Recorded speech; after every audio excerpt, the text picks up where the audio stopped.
Hey, what up, No Nation? It's your guy, Kelvin Hunt, editor of ChopChat.com. Welcome to the Built for Playmakers YouTube channel, where it's gold knows all day, every day. In this video, I'm going to highlight FSU needs from the transfer portal. I didn't want to record too quickly this week with everything opening up. Thought it would be smart to see how much attrition we'd have from the roster and then see or assess what the needs were based on that information. Of course, FSU has seen a host of players from enter the portal, none too surprising. Although we did have one guy that flirted earlier in the week that was a little surprising, but it looks like he's changed his mind, of course. And I'm talking about Patrick Payton, defensive end, who would be an important part of the defense in 2024. So it'll be interesting to see where the guys that left end up. I know tight end Marcusson Douglas found a home with former FSU OC Kenny Dillingham, who's now the head coach at Arizona State. I said it before, I think FSU would do everything they can to keep players they believe will be impact guys. They did it last year. The Battles In Collective played a big part in that. And I think that, definitely will be the case going into 2024, as well as acquiring some top tier guys from the transfer portal. And of course, after going 10-3 last year and then 13-0 this year, winning the ACC for the first time since 2014, FSU should have quite a bit of leverage. They already have a great reputation as far as getting good guys or just guys in general from the transfer portal, and then developing them into, all ACC candidates and even NFL draft picks. I wouldn't be as shocked to see a few more FSU guys enter the portal because there's still a little too much fat on the roster for my liking, with guys that'll probably, or I shouldn't say probably, likely never contribute. So we'll see. I still think there's a couple guys at the very least that could enter the portal. But we'll see if that does happen, though. That will open up some more spots as far as potential guys that they can take from the transfer portal. And these positions I'm going to highlight or basically just needs. Now there could be positions that I don't mention that that a guy that's really proven, just kind of maybe he calls FSU up, is like, hey, I'm entering the portal, and he's a really proven guy. And it's like, okay, yeah, we can't really not afford to take him. So that's a possibility. But these 5 positions I'm going to highlight or areas I think they definitely need to hit based on who's leaving and what we'll be looking like in 2024. So the first position I'll talk about is wide receiver. So Johnny Wilson is already declared for the NFL draft. I expect Keon Coleman to follow suit and do that. And when you think about it, those are your top 2 wide receivers. They're accounted for the majority of your production, so to speak. And then you have players like Ja'Kai Douglas and Kentron Poitier, who have experience, have been on the roster for a while, but both of them battled injuries all year. Douglas missed a good part of the first half of the season, really. I think his first game was after the bye week at Virginia Tech. And then Kentron, thank God we went out and got Keon Coleman. How crazy is that? If Kentron had gotten hurt and we didn't have Keon Coleman, man, we'd have had Johnny Wilson, but man, it'd have been a different offense for sure. But with those 2 guys being banged up, you do have Hakeem Williams returning next year. You do have Vajarius Jacobs returning next year. Hakeem battled injuries. You have Destiny Hill returning, who also battled injuries. So there's some excellent young talent on the roster, but there's not a lot of proven. Just, hey, that's a guy that you can just, hey, I can count on him to get it done. When we had to rely on Ja'Kai Douglas against Pittsburgh, he came through, for us. But it's like you don't want to have to rely on a guy that's sub 6 feet and 170 pounds soaking wet to be your number 1 guy. So I would love to see them go out and get a proven guy from the transfer portal. Now, There's probably going to be a delay as far as who they take at wide receiver, because that's probably going to depend on if they pursue and obtain a quarterback from the portal, which we'll get into later. It's kind of foreshadowing, I guess you could say. All right, so definitely think we need to hit wide receiver. I know we have a lot of young wide receivers coming in, and of course, FSU is still pursuing number one wide receiver Jeremiah Smith. But even as talented as Smith is, it's still incredibly difficult for a true freshman to come in and contribute at a high level. Not saying he can't, but it's highly unlikely. I went through a couple years ago and looked at the top guys, like the top 40 receivers in one given class. I think it was 2022. And it was single digits, the amount of guys that like really contributed with like 25, 30 receptions and, a couple hundred yards and so forth and so on. So I would love to see an experienced guy come in at wide receiver. Next position we'll highlight will be a linebacker. Of course, we lose the top two linebackers on our team, Kalen DeLoach and Tatum Bethune, will take their talents to the NFL, presumably. And you do have some experience behind those guys. You have DJ Lundy, who's come, I can't even tell you how far as a player, who will be on the roster next year unless something changes. FSU staff did a really good job of getting Omar Graham Jr. on the field. He played in all 13 games this year as a redshirt freshman. So he got some valuable experience. And then we had freshman Blake Nicholson, who played in all 13 games. A lot of that was at special teams, but he did get some reps at linebacker. You have other players like Justin Cryer, who played, quite a bit as far as special teams. He was a redshirt freshman, I think it was, who transferred from Northwestern. And then you have DeMarco Ward, who I think he only played in like 2 games. And that's pretty much it, unless I'm just forgetting somebody. I'm thinking off the cuff here.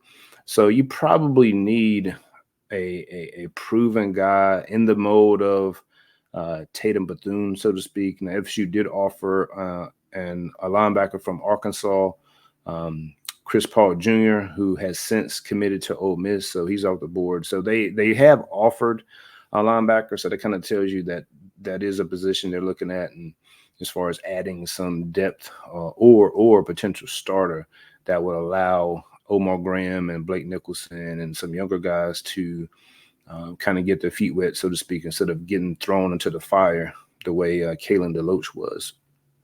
You also have Jaden Parrish and Hickman Collins, who have committed for the 2024 recruiting class coming in. But again, they'll be freshmen, so you don't really expect too much from them. So, we'll see. I would always keep an eye out on who the staff brings in for official visits. Guys that they bring in on official visits, they have a really high hit rate on. They have at least one transfer guy on campus this week, and I think it's the defensive end from Pittsburgh, which we'll get into in a little bit. So just keep an eye on who they bring in on for OVs for the transfer portal. The next position we'll hit will be offensive line. Man, I was hoping that we would be able to use those guys from the 2022 recruiting class. That was a really good recruiting class for FSU at the time as far as offensive linemen. You had Kayshawn Sapp. You had obviously Julian Armella. You had Daughtry Richardson. Richardson and Sapp have since, they were 2 of the guys that entered the portal earlier this week. So you also had Thomas Schrader entered the transfer portal, who was a 2020 or 2021 signee who was promising until he suffered a pretty bad injury and just never really got past that injury. So you've already had, Bless Harris also entered the transfer portal, who, he was somebody that the staff was counting on a lot, him along with Robert Scott this year. Both of them were just banged up, injured for most of the year. So Harris has hit the portal, Richardson, Sapp, Schrader. So that's 4 offensive linemen right there. You could potentially see, 1 or 2 more of those younger guys that, just haven't been able to get in the lineup, so to speak, to hit the portal. So FSU is losing Dimitri Emanuel. They're losing Casey Roddick. They will return Darius Washington, Maury Smith, Robert Scott, and Keandre Jones, who transferred last year from an SEC team.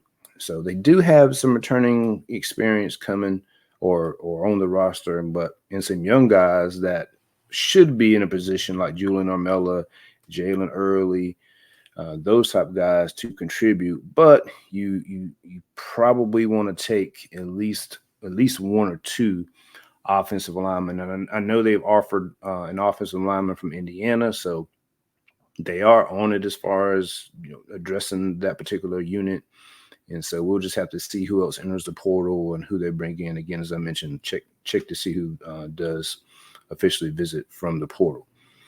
So next we have the defensive lines of both defensive tackle and defensive end. So again, Patrick Payton seems to have reversed course and will remain on the roster, which is huge. A lot of production experience, and you always want to see your homegrown guys kind of stay and finish their their path there at FSU and then go on to bigger and better things in the NFL. So it's good that they were able to keep him. You have Gilbert Edmonds, who transferred from South Carolina, who was a decent depth piece this past year. Byron Turner was played some snaps and got some really good experience. So those will be three guys you have at defensive end. Of course, you're losing Jared Verse, and you can't really replace him, but you will need somebody that can be productive at the very least. And so again, I mentioned they have the defensive end from Pittsburgh officially visiting this weekend. And I think they've offered at least one or two more defensive ends. As far as defensive tackle, of course, you're losing some firepower here. You're losing Fabian Lovett. You're losing Braden Fisk. And, you're losing Dennis Briggs, who's battled injuries. But when he was healthy, he's definitely a guy that could contribute at a pretty high level. And so you do have some young talent, provided nothing changes. You got Joshua Farmer there. You got Daryl Jackson, who had to sit out this year, but he should be available. He'll be available in the Orange Bowl if he wants to play. So it'll be cool to see if he decides to do that. So Farmer, Jackson, you have Daniel Lyons there. You have Keith Sampson there, who probably will redshirt this year, I think. But he'll have a year of strength and conditioning under his belt. And so you probably need at least one or two defensive tackles. I know Mike Norvell personally offered the kid from Florida who has 2 years of eligibility left, I think it is. So if you could get someone like that, or of course, Walter Nolan or someone like that, I doubt that's possible, but we'll see. But if you get one or two guys like that to pair with Farmer and Jackson, and if they have 1 or 2 years, or 2 years remaining, that's definitely a plus, because you probably expect to lose Jackson and Farmer after this upcoming year, unless just some things change. Now, FSU does have two guys at defensive tackle committed, in Armando Blunt. We'll see what happens with Miami there.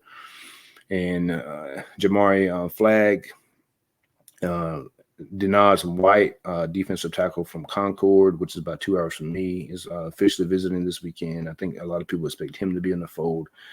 So you got some young guys coming. There's a couple other guys out there that may be trying to flip as well. So we'll see what happens with that. But you definitely need some help at defensive end and defensive tackle. And it's more so like you killing two birds with one stone.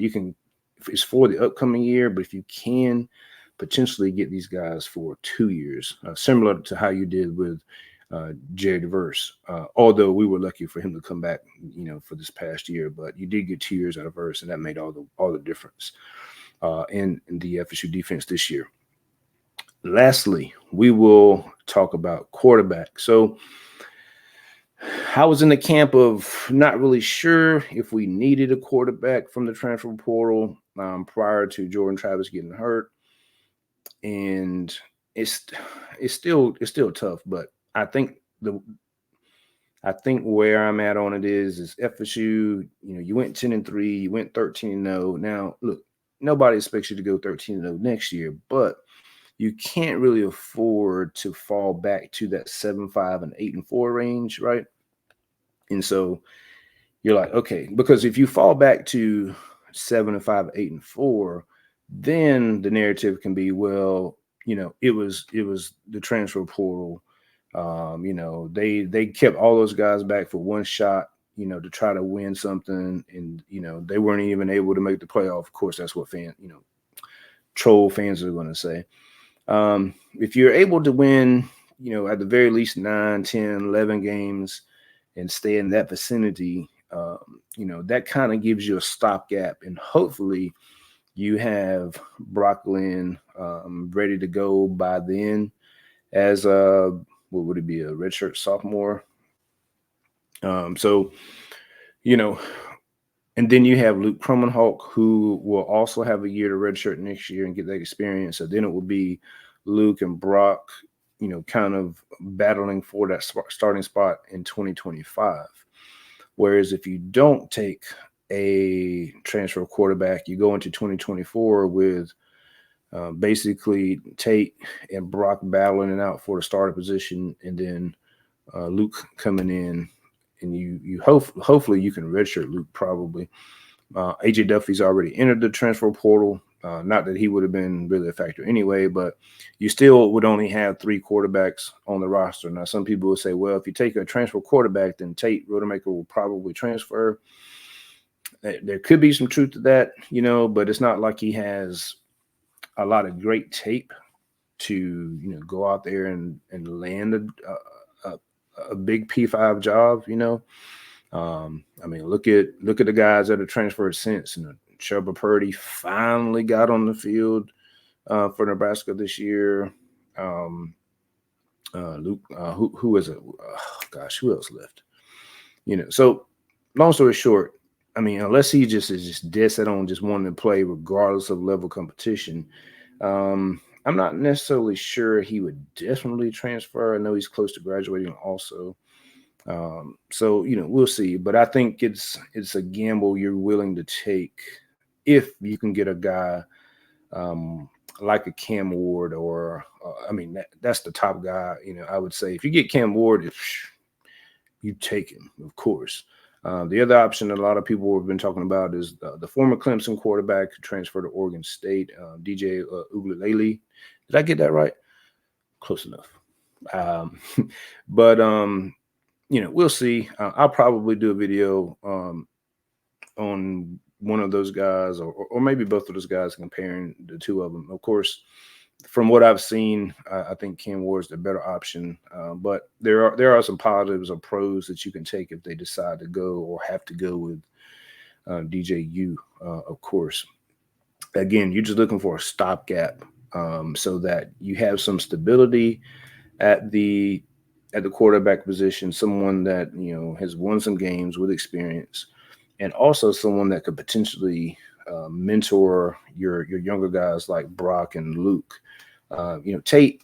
Tate has he's been at FSU a long time, but he doesn't have a lot of game experience. So it's almost like, I mean, he can try to mentor those guys and teach them the offense and all that good stuff, but it's like, it's almost like he doesn't really have the cachet to kind of really, really, really influence things as far as young guys go. Because I know how I was as a young player when I played baseball in college, and if an older guy try to say, hey man, you need to do this, or you should be doing it this way, and I knew they kind of rode the pond. I didn't really get to play, and I kind of look at them like, I mean, you trying to tell me something you can't even get in a game. Okay. So, there's, I think you got to get a transfer quarterback. And if they do, and especially if it's Cam Ward, I mean, you're looking at, If you get somebody like Cam Ward, what that is going to do is that's going to allow you to bring in, that brings me back to the wide receiver, which I mentioned earlier. If you get somebody like Cam Ward, who's exciting, big name, or even DJ, you do have some wide receivers that may be more apt to come from the transfer portal to play for you, compared to if you only had, I shouldn't say only, but if you have Tate Rodemaker as a starter, or if you have Brock Glenn as the potential starter, because a lot of people are going to look at, the Louisville game with Brock Glenn and be like, I don't know if I want to go play with that, because they're young guys and they don't really understand it. It's a natural progression. It takes a while for a guy to learn the offense and get experience. Not to mention, they probably don't even know that he missed a great deal of the fall because of the hand injury. So, getting the transfer quarterback would solve a lot of problems and allow you to bring in some quality players. You're probably going to have some offensive linemen that wouldn't mind coming to FSU at that point because they know they got a guy at quarterback that can ball. So I think those are the 5 main positions. A difference maker came in at tight end. You probably could take somebody in. I mean, especially if Jaheim Bell declares for the draft, like most suspect. At that point, since Marquise Douglas already departed, you're looking at Kyle Morlock, and then you have, this is telling you all you need to know. I can't even think of his name. Jackson West at tight end, who played a little bit as the season went on this past year. And then you have Jarrell Powers, who, we'll see what he morphs into. But right now, other than Morlock, you just don't have a lot of proven, experience at the tight end position. And he just got a 1-year P5 under his belt. So if somebody, is really proven at tight end, I can see that. I think you're good at defensive back. I mean, you brought in a slew of defensive backs last year, and I think they like most of them. You're probably going to just go ahead and throw Conrad Hussey there at safety in Akeem Dent's place. And, of course, you have arguably the top secondary coming, if everything holds true, in the 2024 recruiting class. And so, a lot of those guys could probably jump in there and play early, especially if they enroll early. So, you're in a good spot overall. You just got to hold on to your impact guys, just as you did last year. And then, like I said, plug and play a few guys from these positions in the transfer portal. And then hopefully, with this incoming class that FSU brings in 2024, then you look at what they'll have coming in 2025 once that class gets together. You'll see less transfer portal dipping. Of course, it's already happening. I mean, we took, I think it was 14 transfer portal players in 2022. We took 11 scholarship guys this past recruiting cycle, 2023. And so right now, I think we're looking at maybe 7 to 8, 7 to 9 potentially, depending on, again, who leaves and opens up a few more spots and things like that. So, yeah. It's going to be exciting, man, to see who comes in from the portal, who we ultimately sign with the high school recruiting class, and kind of shape, our conversations as we go into spring ball and all that good stuff. So if you haven't had a chance to like the video, would appreciate it. Appreciate all your support thus far. We've really been rocking here lately. And if you haven't had a chance to check out the options as far as joining the community, make sure you do that. We'll have some cool stuff for you guys that are interested in that. And until next time, go Noles.